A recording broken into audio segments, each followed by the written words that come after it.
The TrekWorks YouTube channel is sponsored by HDA ModelWorks, suppliers of scale lighting products, detail accessory parts, and complete model kits. Visit HDAModelWorks.com today.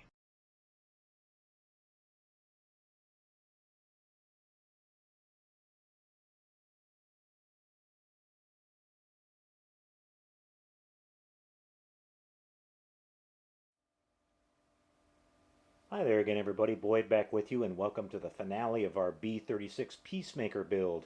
This is the old vintage Monogram kit in 1/72 scale. Had a lot of fun working on this kit. Brought a lot of great memories back of my youth building some of these old Monogram kits, and it went together like a typical Monogram kit. Everything fit really great on it. It's really sturdy when it's done. Beautiful model. They were really underrated back in the day. I wish they would have never went out of business. They made some great stuff. And hopefully I'll go back at some point and get a couple more of these kits that I never got a chance to build back in the day. The B-52 that they have and the B-24 Liberator kit that's out there. I don't think I've ever built those, and that'd be a lot of fun, especially the B-52.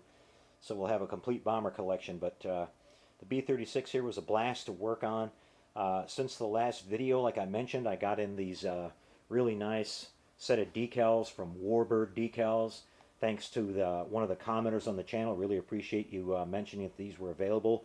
They really did a lot for the model. They're a really high quality set of decals too. This whole stencil that you see that goes on top of the wings for the no walk zone for the wing crew. Because if you fell off the edge of one of these wings, you were dropping about 20 feet, and that's not fun. But it really dresses up the model really nice, especially like around the engine pods and everything. That looks really great. Now they came in little strips about this long of just black pinstripes. I had to piece it all together. The only stuff that was kind of already done for you was these little groups that go around the engine pods. But it took several hours to get that done, but it was totally worth it. They also give you a bunch of little extra stuff like the markings for the fuel and oil tanks that you see here. These different colored panels that you see I did on the edges of the leading wings are decals as well. I didn't want a mask on any of this thing. Like I mentioned, I had it all sealed up with the aqua gloss and everything, at least one coat. And with this silver and the experience I had with masking it earlier, I didn't want to go back and take any chances and ruining it at the very end. So I just did those in decals. I had some gray decal squares that I cut out and matched to the panel detail on the wings there, and just laid those down, and they came out really nice because they were just regular gray, but the aluminum look of the paint kind of comes through them a little bit, so they give a little bit of that magnesium, look. Very similar to what I see in the pictures I found of these planes, of the detail on these. They were, several different configurations. As I mentioned, looking into the history of these things, they moved these planes all around to different squadrons and everything all the time. The markings were completely getting changed, and all the markings that I have on this plane are a little bit of a combinations of things that I saw that I liked looking at pictures. I did the little blue detail on the wingtips there and on the jet pods. I did the big triangle that I like there on the tail, like I talked about, the 8th Air Force logo. They may have not, the 8th Air Force may have never had a plane that looked like this, but I like the way it looks, and so I just went ahead and went with it. But once I got it all down, all the decals, all the markings, I went ahead and sealed it again one more time with the aqua gloss. And I'm really happy with how it all worked out. Like I said, I think going back and looking at it, that original super bright chrome finish I had on this thing was going to be too bright for something this big. I think it would have just blinded you when you looked at it. And the actual real pictures of the airplane, they weren't quite that shiny. So I think it all worked out, well in the end. I'll just try to get you a little closer. I apologize for the handheld, and hopefully it's not too bumpy for you guys. I couldn't figure out any way to show it to you. I was trying to set it on a tripod, and I just couldn't, get close enough to the model to show you any detail when it was on the tripod, and, wind up cutting off part of the picture because the thing has got such a huge wingspan that it just, you have to get the camera so far away. But here's all of our markings that we did. All the details done with the landing gear now. The struts are on the jet pods. I got all the machine guns fixed. I got the little blisters put on the fuselage. And, everything worked out really great. Like I said, this Monogram kit was super fun.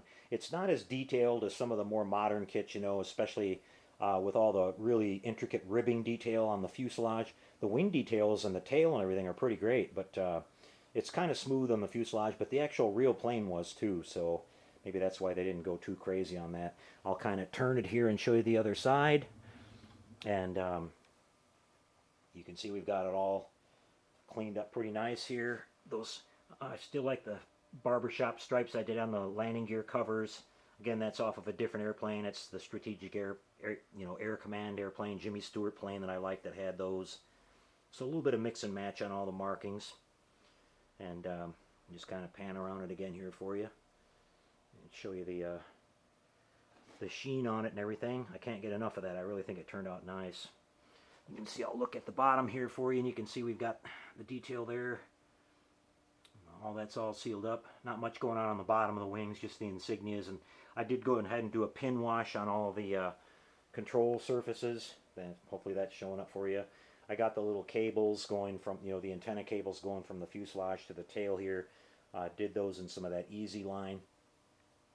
Those are always really easy to do with that material. Let's spin it one more time and show you a view from the back. And you can see we got all the props and everything on it. They even gave you the nice little decals for the propeller blades and all that. I'm not sure if these were Hamilton propellers or not, or who made them, but they came out really nice. I glued them all in place so they don't spin. When I tried to set them in there where they were going to be able to spin, a couple of the shafts had a little bit of play, so the blades were sitting a little bit crooked and all that, so I just went ahead and glued it. Here's the detail on the tail. I went back and fixed these guns, and then I painted these. Those are actual radar domes there in the back that guided the aim of the tail gunner. And I'm not sure if at some version they had blister guns or not.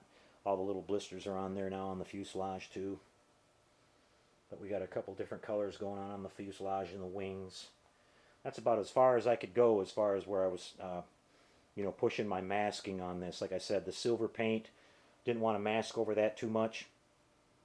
I am going to go back and at some point I'm going to do the P-38 kit that I've got here in the Richard Bong version, which was a polished, bright looking P-38. So I might try some of the all-clad and see if the actual aqua gloss keeps all the sheen when you put it on top of that. It's actually made for that, so it might work a little bit better. But toning this down a little bit, I think, as I mentioned, it worked out great in the end. I'm happy with the level of shine it has. Much more than that, and it would just blind you too much where you can't even see the detail in the model. It'd be just too shiny. Here's some detail down on the bottom again. So, all in all, like I said, it was just a really, really fun kit to work on. Had a blast working on it. Brought back a lot of memories, like I said. And now we're going to hang her on the wall where it'll be out of harm's way. I got to make a little room in there. I'm going to move where I've got my B-29 hung up and move that into a corner of the room where it'll fit, and then this one will just fit in the exact spot where it used to be, just perfect.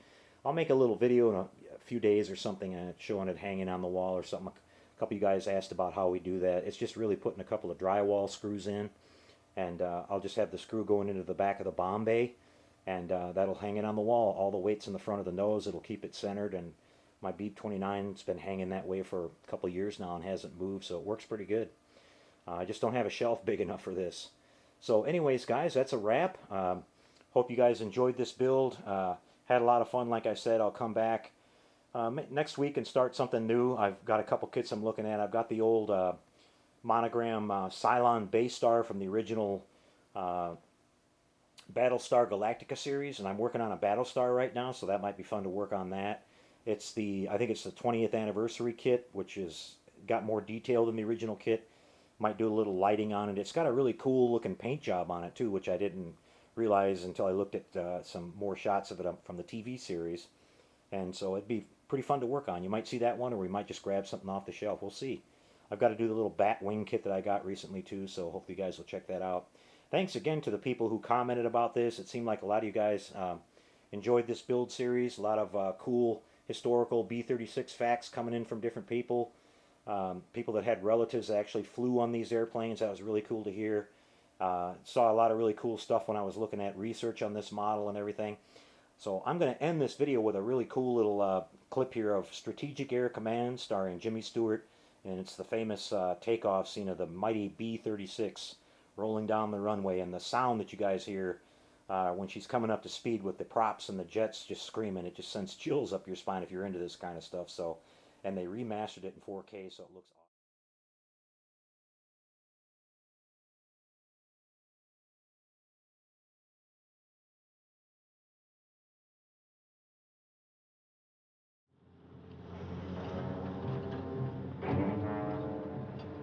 Six, 3, 2, 1 for start.